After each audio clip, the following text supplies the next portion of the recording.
Here we are once again with sober second thoughts. The Hamilton Tiger Cats season has come and gone, and it's time to look back at some of the highs and lows, not only of the last game, but certainly of the 2024 season. And we'll start with the offense. And Hamilton's most outstanding player, Bo Levi Mitchell, last game in the finale of the regular season threw for 425 passing yards versus Ottawa to break Henry Burris's franchise record for passing yards.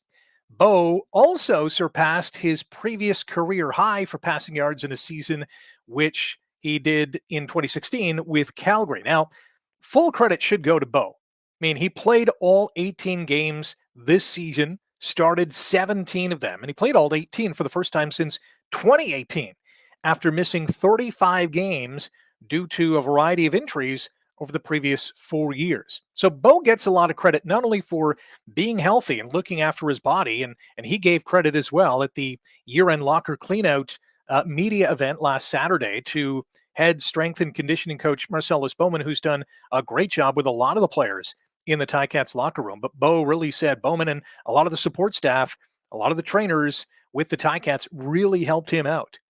Big high five also has to go to Hamilton's offensive line, one of the best in the CFL, allowed 30 sacks this season, tied with Calgary for the second fewest, and just one back of Edmonton that led the league with 29. And while there were some key drops in some games this year, we all saw it, Hamilton's receiving unit should also get their due as well. They were a big part of why Bo Levi Mitchell was successful this season in getting to 5,451 passing yards, as well as a CFL best 32 touchdowns. So those three keys to the puzzle, Bo, the O-line, the receivers, really led to a record-breaking campaign. One big question, though, going into the offseason and next season is Bo Levi Mitchell is going to be 35 when the 2025 season begins. Can he do it again? That is a question that every Tiger Cats fan wants to have yes to be the answer to. Whether that's going to be the case, we'll just have to see. So from the offense to defense, and one of the big issues with this 2024 unit was the D, especially in the first half of the season, trying to find its footing. Mark Washington was dismissed. Chris Jones comes in as senior assistant on defense. And at Hamilton's year-end locker cleanout last Saturday, I asked head coach Scott Milanovich, what is the biggest opportunity for growth in 2025? And he kind of thought for a moment as he stood at the podium and said, quote, I think we are going to make a big leap on defense. And that's a must, really, because we saw it last Friday in Ottawa, and too many times this season, the D was not good enough at all. Hamilton allowed the most points this season, the most touchdowns this season, the third most yards per game, allowed the second most yards on first down, had the second worst percentage on stopping the opposition on second down, and forced the second fewest turnovers. Those are abysmal numbers. All those areas must improve next year.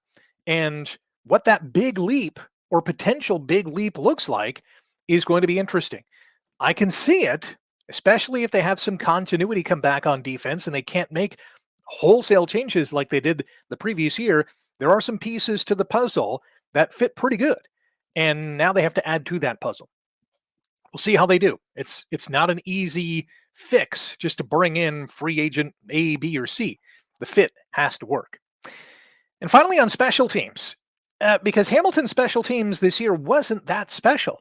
Kicker Mark Leggio, I thought, had a pretty good campaign. In fact, a career best 43 field goals this season, sixth most in the Canadian Football League. And he was rewarded with a 2-year contract extension. Great news for him. And I think great news for the Tiger Cats and their fans. There's some solidification there. There's some continuity and consistency. I think he's earned that. Hamilton, he was easily Hamilton's best special teams player. The rest of the crew, Nick Constantino was pretty good. Pretty good. He was sixth in punting average, 47 yards per punt. Lawrence Woods, there was a lot left to be desired in the return game. Yes, he had a punt return for a touchdown, but he was seventh in punt return yard average and seventh in kick return yard average. Hamilton was fifth in the CFL in starting field position with an average start at the 37-yard line. Not too shabby. I think number one was 39, but in the middle of the pack, you'd like to be at least in the upper four. Hamilton also took the second most penalties this season and had the second most penalty yards per game this season. A better return game, and I mean a much better return game, and far fewer flags, a more disciplined team is going to help this team immensely in 2025. Through field position, through explosive plays, through momentum, there's so many pluses when we're talking about disciplined football and a good special teams unit that can maybe break a game open or turn the tide if you're kind of losing that momentum. Two absolute musts when you consider the defense has to get better and the special teams has to get better next season. And if the offense can say somewhat the same, or maybe progress just a wee bit, but not too much, this team could be a playoff team in 2025. Picks, props, and predictions coming at you this Thursday. I went 2-1 last week. And exciting news if you are a football fan and a fan of the Canadian Football League is even though the Tiger Cats regular season or season is done, the fifth quarter show on YouTube will continue throughout the Canadian Football League playoffs, even up to the Grey Cup. Fifth quarter show playoff edition is going to be live following the Ottawa-Toronto game and the Saskatchewan-BC game, approximately 9:30 p.m. Eastern time on Saturday. Join me here. We'll talk about the two games. Yeah, we can talk a little Ticats as well. Some off-season wish list items that you want to have tackled as well. We're going to have a lot of fun. Join me this coming Saturday evening. Thanks for subscribing. Tell your pals, your family, your friends to do so.